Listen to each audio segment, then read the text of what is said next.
Hi friend, welcome back to my channel. As you are watching this breathtaking visual of distant galaxy and shimmering stars, think about this. The light from many of these stars began its journey billions of years ago. That's how vast our universe and how long light takes to reach.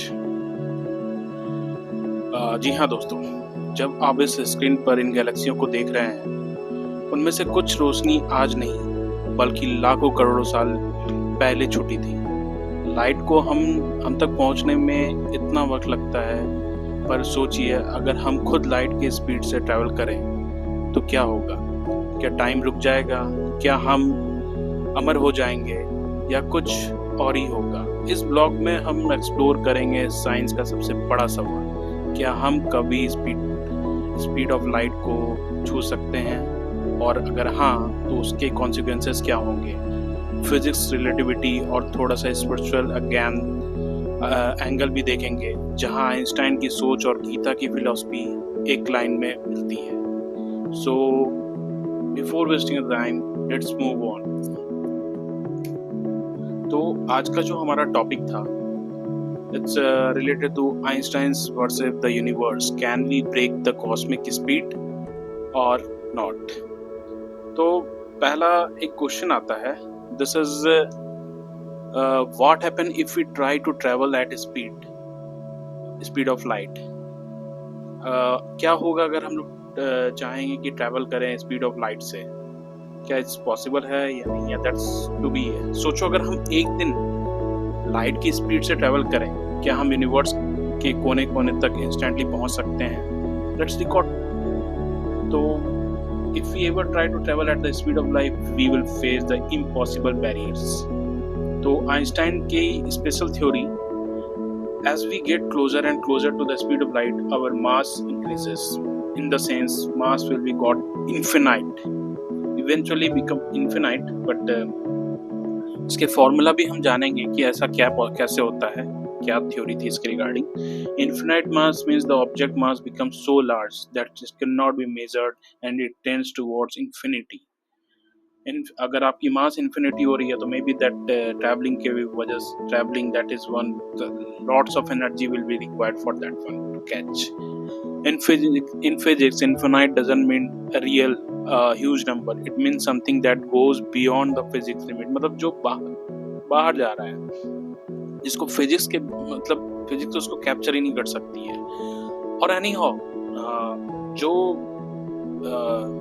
अपना living zone है, that is one civilisation. इसके बारे में video बनाऊंगा, that is letter. जो fourth revolutions मतलब fourth civilisations है, जो अपनी फुल एनर्जी यूज करते हैं, जस्ट लाइक भगवान, they will catch. I will explain you later in the next upcoming videos, that is one. And to move infinite mass you would need infinite energy, जो कि हमारे पास अभी नहीं है। हम लोग अभी तक half of the energy भी अपनी कंज्यूम नहीं कर सके हैं, मतलब कैसे इस्तेमाल करते हैं। That means we can never reach the speed of light. Nature has set a speed limit. Universe ने हमारे लिए speed limit तय की हुई है, and breaking it's just a difficult and it's impossible. Let's move on. Another, what in the cosmic speed light and who set this? इस light को किसने सेट किया है, इस पैरामीटर्स को? यूनिवर्स आपको किसी भी चीज में आगे बढ़ने नहीं देता है। इन द सेंस, अगर आपने उस चीज को कैप्चर कर लिया, उस लाइट को, तो आपका ना पास्ट रहेगा, ना फ्यूचर, ना प्रेजेंट। तो आप टाइम की एक अलग ही दुनिया में चले जाओगे। The cosmic speed light is the speed of light in a vacuum, which is c, जो 3 into 10 power 8 मीटर पर सेकेंड को डिफाइन करती है, जो आपने पढ़ा होगा in the past. This is the fastest speed in anything can travel in universe, according to Einstein's special theory of relativity in 1905. Universe का एक फिक्स्ड लिमिट है speed of light, that is 3 into 10 power metre. ये law किसने दिया? Means in the sense, Albert Einstein has patterned in the 1905 through special theory of relativity. This limit is not man-made. It's a fundamental property of universe itself. It was discovered and mathematically proven by the Albert Einstein, but he did not set it. The nature did. In the sense, universe ने इसे set किया है. Why this limit exists? Relativity explained that as any object with mass accelerates, its mass increases, its time slow down, and its length contracts. मतलब सिकुड़ जाएंगे. That's one. At light speed, mass become infinite, time become frozen. मतलब time constant हो जाएगा. This is, but it's not be possible. This is one. You need infinite energy to move. 100% energy आपको इस्तेमाल करनी पड़ेगी to move on. But ये तो possible current situation में नहीं है. So why is it a limit? No information, object or particle with mass can move faster than light. Only massless particles like photons can travel at the light of speed. This is built in the fabric of space-time, the way the universe works. Universe आपको हर जगह constant create करेगा, जो कि आप universe आपको restriction create करता है, in the sense आप light की speed को capture नहीं कर सकते हैं. चलिए आगे जानते हैं. What is the formula that changes everything? Formula of relativistic mass. एक फॉर्मूला था जो आइंस्टाइन के थ्रू दिया गया था. दिस इज वन 1905 में. m is relativistic mass of any object. m naught its rest mass of object at zero velocity. v जो है स्पीड ऑफ वेलोसिटी है, और स्पीड ऑफ लाइट 3 × 10⁸ मीटर पर second. That is one. Albert Einstein ने 1905 में इसे दिया था. यह फॉर्मूला बताता है जैसे जैसे स्पीड बढ़ती है, मास भी बढ़ता है. So, अब इसका हम लोगों ने demonstrate किया है. This is one, as we know, this here 1 is 1 minus v square upon c square. Means अगर ऑब्जेक्ट की velocity अगर लाइट की velocity हो जाएगी, तो in the sense जो आपकी relativistic mass है, which is going to be infinite, means infinite. This is one. This has been dividing here.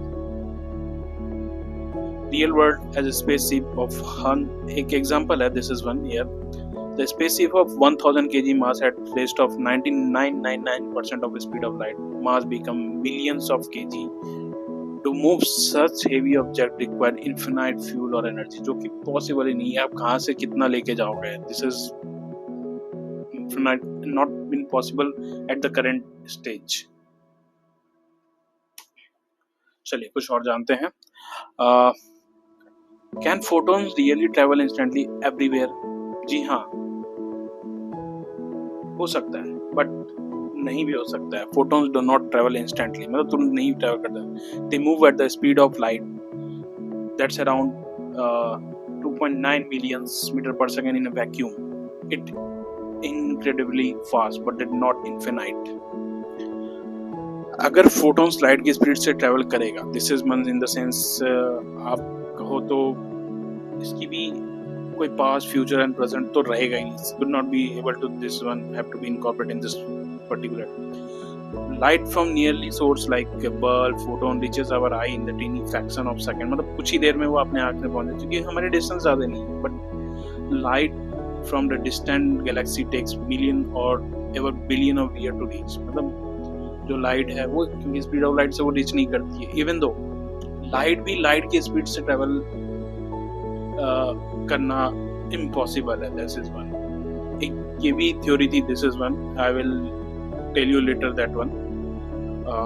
Light from Andromeda galaxy takes 2.5 million year to reach the earth. ये nearest galaxy है. This is one जो 2.5 million year to reach the earth.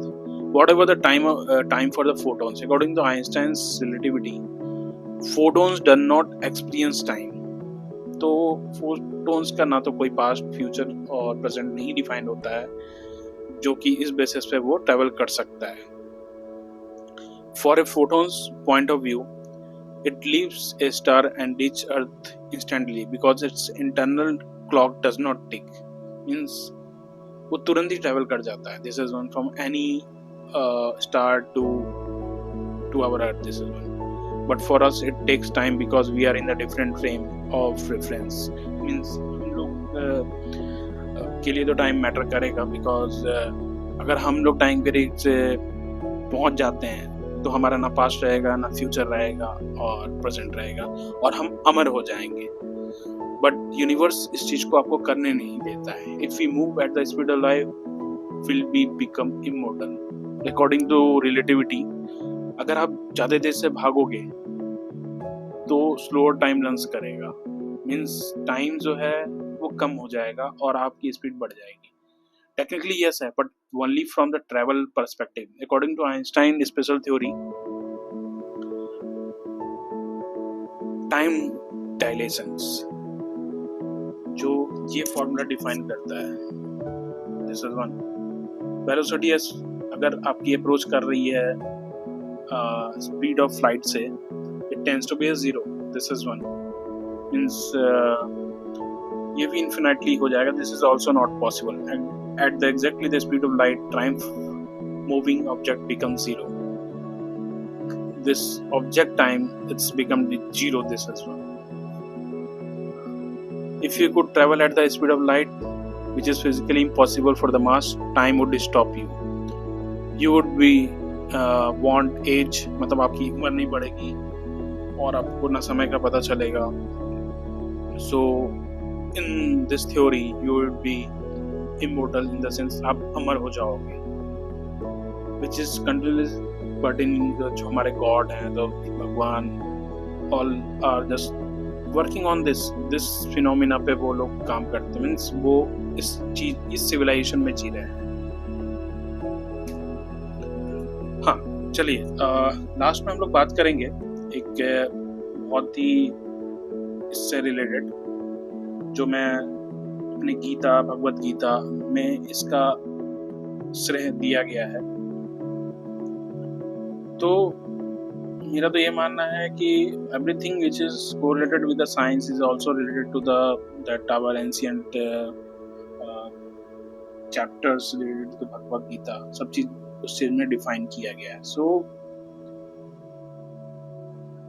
एक technically no non-object with mass can travel across the lights, but wormhole, warp drives and quantum tunneling, इन तीनों के बारे में मैं अगला वीडियो बनाऊंगा. This is also related. Means अगर हम लोग इस चीज को कैप्चर कर लेते हैं तो maybe we can be chase the light of speed. Maybe one day science will be surprise for us.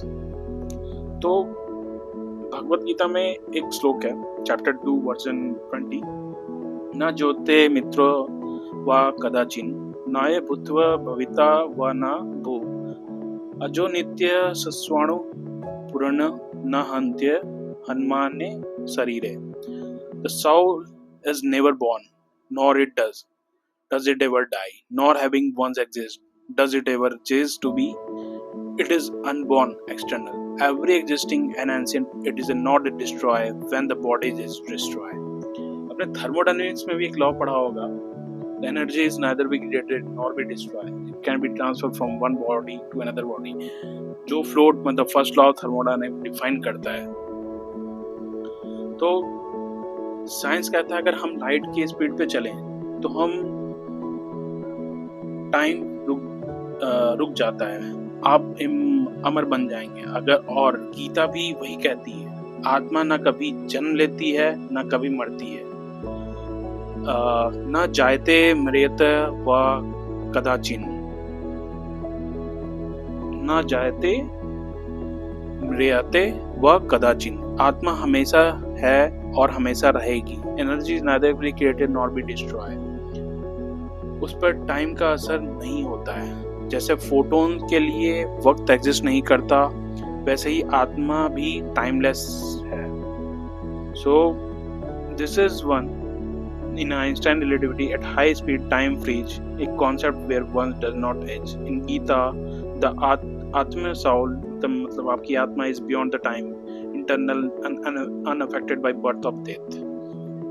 Also, this is float. So, आशा करता हूँ मेरी बातें आपको समझ में आई होगी और इस time dilations and all the cosmic theory which is pertinent to the related to the Einstein has been captured here. और मैं इसके बारे में और भी definition and all the रहस्य में बातें करूँगा in next upcoming videos related to that. So thank you. Bye.